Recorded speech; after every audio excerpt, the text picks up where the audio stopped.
เมื่อปอเฮ็ดยังเป็นค้อนผานนานถึง21ปีตั้งตีเรื่องเป็นเต้เขาเป็นมหาเศรษฐีหมื่นล้านแล้วในใต้ตีสุดจักเป็นเจนไรต่อไปสวัสดีค่ะช่อง YouTube LK Spoil ยินดีต้อนรับไตก้อแล่ผู้ปันบ่าปันแห้งเฮาคากุก็วันนี้ข้าจักมาสปอยหนังเรื่องอรังกายาบารูในเสียงภาษาไต้ขืนเจงตุงก่อนที่ฟังกันต่อไปโตคาไขย้อนก็หนึ่งไล่เปิดเป็นแห้งใจปันกันเสียแล้วเฮาไปฟังจอมกันค่ะหนังเฮาก็เตมาดีติ๊กก้าต้องขี่รถเมล์ไปมหาวิทยาลัยหรือว่าเต็กกะโตอันหวานนั่นค่ะพ่อความอยากจอนมันนางจิงได้นำเอาของตีเหลือใจแล้วนั่นมาเฮ็ดการบานส่องปันคู่สาวให้โซ2ควันจิงได้ทางเรียกเขาว่าฮ่าสูนี่เอายุกยักมาเฮ็ดการส่องคู่หานี่ว่าอีแลแต่โดยความเก่งอาจารย์จิงได้ยองยอในความสามารถของเขาปีก็หลงเขาจื่อว่ายูตาเขาได้เจ้าห้องหนังเขามีความฝันไข่เปลี่ยนผู้กำกับตัดมาตีโรรี่น้องควันแรกเขามักถกควันในห้องเดียวกันบูลลี่เป้กินเขาอยู่ตาเซแต่ว่าเขาก็เป็นควันตีแรดเบาย้อมหือไผมาเป้กินเขาได้ง่ายๆซึ่งในเฮือนหลังนี้เขาเป็นเฮือนตีมีฐานะอยากจอนหมักนักอาศัยอยู่ในหมู่บ้านอันแกวบจ้อมตีหนึ่งแต่พวกเขาก็มีความสุขเวลากินข้าวปอกของเขามักจะกินโหปลาอยู่ตาเซมีวันหนึ่งโรรี่จึงถามว่าแปนสั่งแล่อีป้อกินกะโหปลากินเนอร์มันผ่องล้อว่าอีปอเขาจึงตอบว่าโหนี่มันดีนักกินแล้วฉลาดลักแหลมว่าอีโรรี่จึงตอบขึ้นปอมันว่าปอจะอันเต้คายอมเงอก็อะไรอะว่าอีแลวันต่อมาในคณะตี3ปีน้องได้ซ่อนสังเกตกันตาตีไปงานแต่งแล้วได้หันตำรวจเขาตั้งด่านไว้ตั้งนาติ๊กก้าจึงได้ลองแล้วอย่างไปเอาตำรวจหันเขาแล้วจึงถามว่าเตียวตางแปนสั่งแล่ตือหมวกกันนอกติ๊กก้าจึงได้ตอบว่าอ๋อมันเป็นแฟชั่นสมัยใหม่ค่ะว่าอีแล้วเมื่อไปถึงตีนางานติ๊กก้าจึงได้ปอบยาพนักงานชื่อว่าบายูตั้ง3ปีน้องจึงได้จนกันกินแต่กินว่าย้อนมีตังกินตีหวานล้ำไกวๆสอนกูบ่าวสาวอย่างเข้ามาถามโดยความสงสัยว่าพวกมึงเป็นไผวะยูตาจึงตอบว่าเป็นญาติพี่น้องของผู้ใหญ่ใต้ตีสุดความลับจริงแตกพ่อถูกแยบได้งานนี่แพทย์ดีเต้ขาวันหนึ่งก็เป็นแม่ได้มาปรึกษาปอเกี่ยวกับเรื่องของโรรี่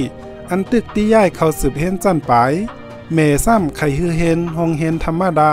พ่อเบาไข่ฮือปอเขาได้เหตุการณ์นักแทงแต่ว่าก็เป็นปอเบากึดแจนนั่นเขาวันหันว่าการทำเห็นศึกษานี่มันสำคัญต่อวันไปนาว่าอีแลติก้านี่เขามีเสี่ยว2ควันคือรินลาและมูลิก้าตั้ง3ควันเขาได้วางแผนตาที่สอบเข้าโอลิมปิกเปิดจริงทุนการศึกษาเมื่อสาวให้โซ2ควันนั่นได้หันโทรศัพท์อันเปิ่นลืมเสียวางไว้เขาจึงนำมันมาเหยียดใส่ในท้องของติก้าแล้วเฮ็ดแกงโทเขาเปิดจักใส่ให้ติก้าว่าเป็นก้อนขี้ลักติก้าจึงบอกเจ้าของโทรศัพท์ว่าถ้าหาเป็นควันลักหาที่เงอเสปืดเสียงมันไว้จะอี5บอกการนี่ก็หู้อยู่ก้าว่ามีควันไข่แกงกันส่วนโรลี่ก็ต้องอัดกันใส่ซอกตินอันปวดขาดเสี่ยวมันเหมืออันตังจิงเข้ามาตองป่านเขาแล้วนำเอาซอกตีเขาเบาเลยใส่แล้วนั่นมาฮือโรรี่เมื่อเตะมันโรรี่ก็สองใส่อีกหนึ่งเขาจิงเบาฮับกำนั่นเสี่ยวมันจิงบอกว่าถ้าเบาฮับก็ปองว่าสู่ยังเบาหายใจล้ำเฮาเตอว่าอีกำนั่นโรรี่จึงเลยฮับเอาเสเขาก็เป็นอันดีใจหมากนักแม่นว่าจักเป็นซอกมือ2ก็แล้วเพออยู่กำหนึ่งครูก็ได้อ่อนนักเฮนมาตีห้องแล้วแจ้งว่าซอกเขาถูกยาลากว่าอีสิงเฮ็ดฮือโรรี่ฮู้โตว่าฮานี่อยากแกงแทงแล้วว่าอีเส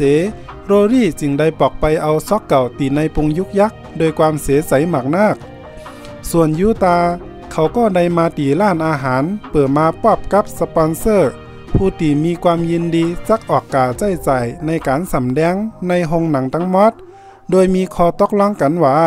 จักใดฮือเขาขึ้นเหนือเข่งเสียแล้วกล่าวกำผาใสหาเสียงในการเลือกตั้ง แต่ยูตาก็บ่ฮับข้อตกลงนั้นได้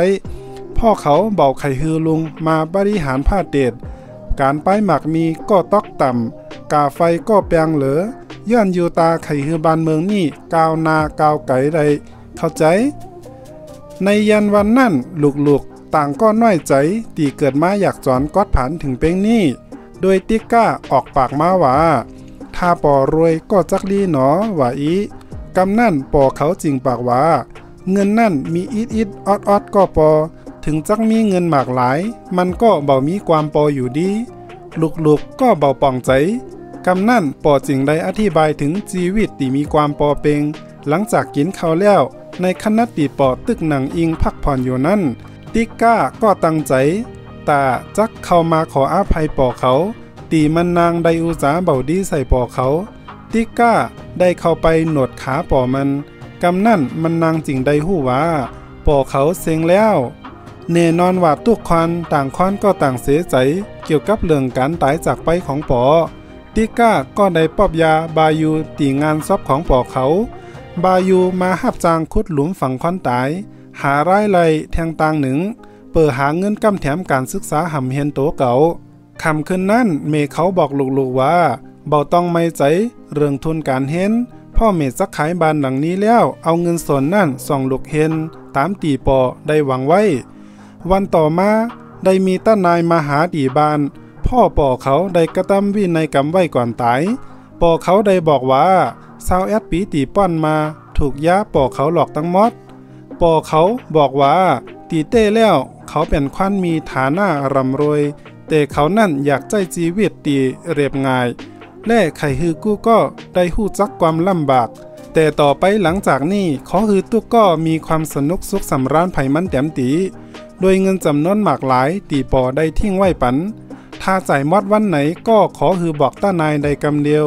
เมื่อแต่มันเต้กู้ก็เบายุ่มถึงตีปอกเขาไปถึงตีป่านเย้เงินผู้จัดการเย้เงินจึงได้เอาเงินปันเขาเมลูกกว่า500 ล้านเจอลูกๆต่างก็ตื่นเต้นดีออกดีใจมีแต่แม่เขาตีเปลี่ยนใจน้ำใส่กำตีได้อยู่อย่างลำบากมามากกว่า20 ปีจากนั้นทุกคนก็ได้จนกันมาตีร้านอาหารชั้นสูงตีร้านนั่นเหลือแต่ห้องสุดใต้ห้องเดียวอันมีราคาสูงสุดแม่มันจึงได้ถามถึงราคาเมื่อได้ยินราคาแล้วก็จำที่เปลี่ยนล้อมไปกำเดียวยังดีตียูตาเกปัญหาใดอ่อนต่างโดยเขาบอกพนักงานคนนั่นว่าราคาถูกว่าถูกเต้ดังอีเล่ขนาดเมนูอาหารเมื่อโรลี่ไลหันก็ร้องเสียงดังพ่ออาหารราคาแปลงหมากนักพนักงานจึงเกิดในใจมันว่าสุตีมีเงินจ่ายอยู่นี่หายูตาจังแนดเกปัญหาบอกว่าน้องใจตอกใจตีราคาอาหารมันถูกมากนักว่าอีแลหลังจากพวกเขากินข้าวแล้วก็จนกันไปเอาหาซื้อของตีไข่ได้ยูตาได้ซื้อสังเกตอันมันไข่ได้มาตั้งหึงโรรี่ก็ซื้อซอกตินใหม่แล้วใส่เตี้ยวมาฮงเฮนอย่างหล่อเปิดอดซอกตินใหม่แบรนด์สนิกเกอร์ราคาสูงสุดติ๊กก้าก็ได้เข้าหาสร้างความจำใจกันกับบายูผู้ใจตีมีความขยันหมั่นใกล้มันเฮ็ดการกู้เจอกำเดียว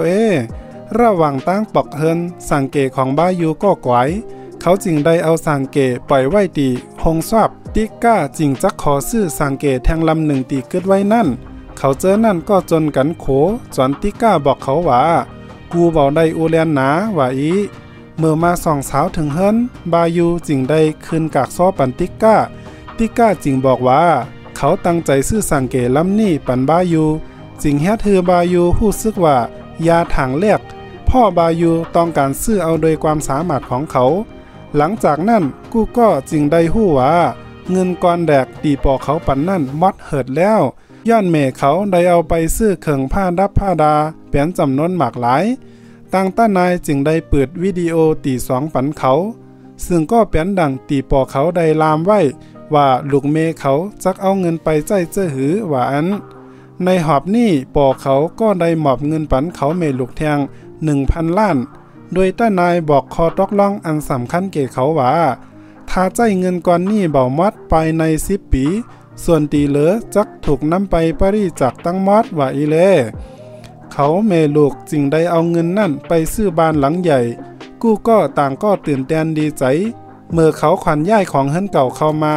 ก็หันว่ามันเบากึ่งตั้งเฮิรนใหม่เสียน้อยดังอันเขาจริงจักไปซื้อเฟอร์นิเจอร์ในร้านเมื่อพนักงานหันปกเขามันก็จริงทางแรกเขาว่าคอนบ้านนอกขอกนาเจอนี่เขาบ่มีปัญญาตีซื้อไรล้อว่าดังนี้ก้อยมีรปภ.ตีมาลุมลาหับใจเขาก็เปลี่ยนเมจึงได้จนเขาไปเฮ็ดการจอมเขาซึ่งรปภ.ก็เบาแต่เมื่อเมบอกว่าตีจ่ายปัน2เต่าในนั้นรปภ.ก็จริงตกลงกำเดียวแล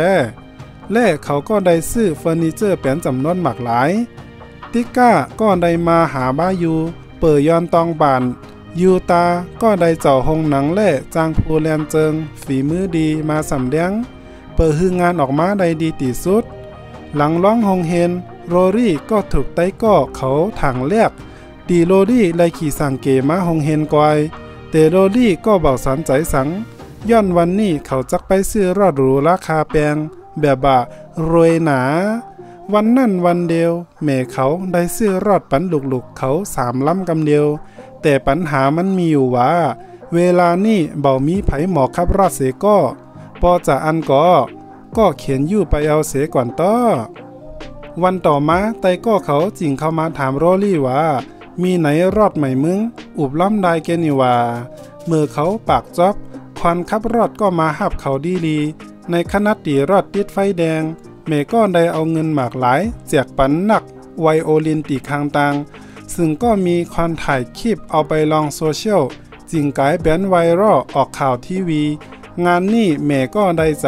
จึงได้แจกน้ำเหลือเก่าพอมีสื่อเสียงดังจนนักข่าวได้มาขอถ่ายทีวีจอมติก้าอีเดียวตีมังมีแผนดีหมากหลายสาวไฮโซ2ก็จึงได้เข้ามาเฮ็ดก็เสจนติก้าไปแอวกลางขึ้นติก้าได้จนบายูไปจอม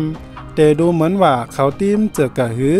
ติก้าก็เริ่มห่างเหินเขาก้อยเอาแต่ไปแอวจอมไตก็ใหม่ตุกขึ้นจอนป้อลืมการสอบเข้าโอลิมปิกและยังซื้อโทรศัพท์ใหม่ไปฮือบายูแทงส่วนยูตางานเรียนเจิงของเขาก็กำลังไปได้โดยดี